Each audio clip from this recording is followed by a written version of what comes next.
Let me tell you the story about the time I started my own business, an amplifier company, and it failed. I went out of business, and that was probably the best possible outcome. If you're considering starting a business from your hobby, here are 3 lessons I learned that you definitely need to hear.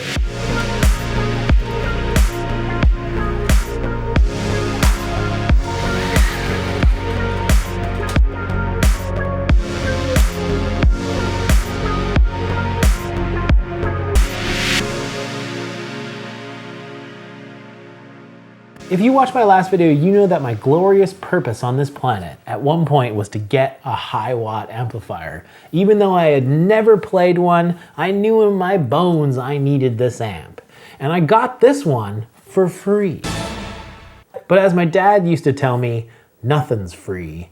And then this Hiwatt was previously owned probably by a mad scientist or was haunted by ghosts. I grew up in a pretty handy household, so I learned to be pretty good working with my hands. As I got deeper into guitar, naturally I got into modding my guitars, building pedals, and I was always just the kid who took apart things when you bought something. When I worked at the music store, I had a customer that also built amplifiers, and I kind of like lamented to him that I've always wanted to give it a shot, but I didn't know where to start. He perked up a bit when I told him I wanted to get into building amps, and he said that he had a project amp I could tinker with. He's not really sure what it is, but when he's back home, he'll call me and let me know what brand it is. When he called and said that it was a Hiwatt that he had that he could give me, I nearly pooped my pants. He could hear my excitement through the phone, and to temper it, he's like, just so you know, it doesn't work and it's not original, but I can have the parts if it'll help me build my first amplifier.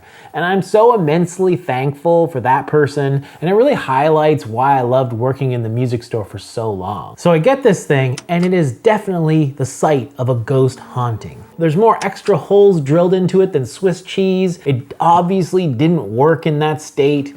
Clearly it was used as some mad scientist's bed for experimentation. Every single knob was push-pull pots. It had extra tubes wired into it. And the weirdest thing is that it had AAA batteries wired directly to the tubes. And I asked multiple guitar techs and amp techs. They had no idea why any sane person would wire a AAA battery directly to a tube. This is absolutely bonkers.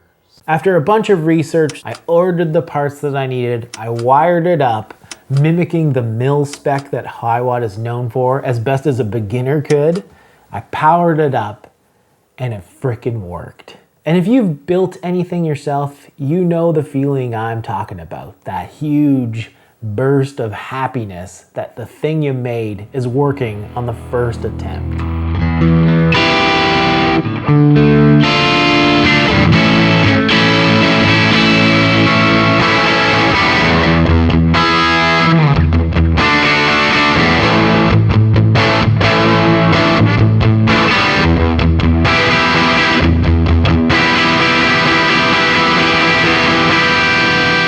The confidence gained from that string of events led to my first failed business. After a few more builds, I decided to start my own amplifier company, Underwood Amplification. After all, the process was fun, it was a cool mix of technical and creative, and I had one model that I thought was marketable, this little guy. I called this model the Wee British after my favorite show, Arrested Development.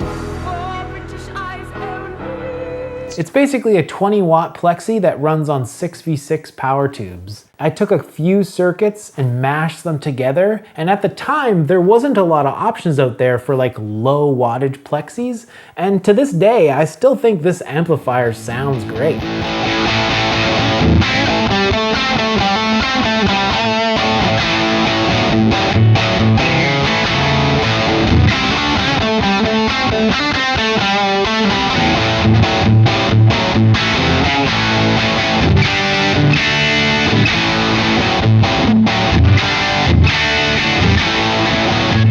Throughout the whole history of the business, I sold 2 amplifiers to one absolute gem of a human being.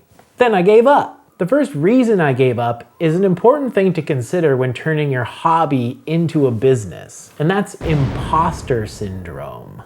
In every creative pursuit, everything you make should be better than the last. You're not gonna nail it every time. And I was considering going to school to learn how to build amplifiers better, and the guilt of these amplifiers getting better was tough. We've all seen companies do the Mark I, and then as soon as the Mark II comes out, it's like, oh my God, this is so much better than the last. You're crazy if you bought the Mark I. And as someone new to the game, I knew there would be lots of iterations and lots of moments for me to learn, and I don't have the room to have a pile of amp prototypes that I don't have the confidence to sell. I have to sell one to be able to build the next one, and a good example is this Champ clone I built. I handmade the cabinet, and to be honest, it always sounded bad. If I'm not happy with the sound, I can't sell it. So what do I do with it? Imposter syndrome is a very real thing, and it's just something that you need to get over. What I learned from selling boutique production stuff at the store is that the customer is investing in you, the person making the thing. It's more than what the thing does, it's the story behind it, and you're part of the story. Just stand behind your product, treat your patrons like the saints that they are, and you'll be fine. So one of the other things that bit me on the butt with starting my own business is scaling it into a business. Once you have the product, now you need to start a company. A company is a group of different skill sets, and if you don't have the capital to hire those skill sets, hire people to do them, you gotta do it yourself. When you're not doing the fun part in creating your product, you have to sell your product. And a lot of creators fail here just because you have to sell not only the product, but yourself. You gotta schmooze, baby. And if you're lucky to sell your product, then you have to ship it and do the logistics. And then you have to do the accounting. And then you have to do the taxes. Don't let this dissuade you, but just know what you're in for. There's a lot more to it than just creating a cool thing and trying to sell it. And that lesson really leads into the most important thing you need to consider when turning your hobby into a business. And that's time. Learning the skills to build things has been invaluable to me throughout my life, especially the part about being pretty confident that I can fix an amp or some sort of gear that breaks in my studio. Tube amps, am I right? It's really healthy and it's awesome to have hobbies evolve into some sort of side hustle or your main hustle, but don't lose sight of your original goals. I got into building amps because I love the world of guitar, but it was taking me away from playing guitar. It takes a lot of time to build an amplifier, and at the end of the day, my hands would hurt, I'd stink of solder, and I just came to the realization that I would rather spend the finite time on this earth to focus on what I truly love, and that's playing guitar. Coming to that realization really revitalized my love for playing guitar and trying to get better. Much respect to the people that actually do it and make a business out of building amplifiers, but the biggest lesson that I learned starting an amplifier business was that I didn't really want to devote the time to starting an amplifier business. Working for yourself can be freeing, it's amazing, but running your own business is rarely a 9-to-5 job. Some people absolutely love it, and some people just want to clock out at 5 and play Pokémons with their friends.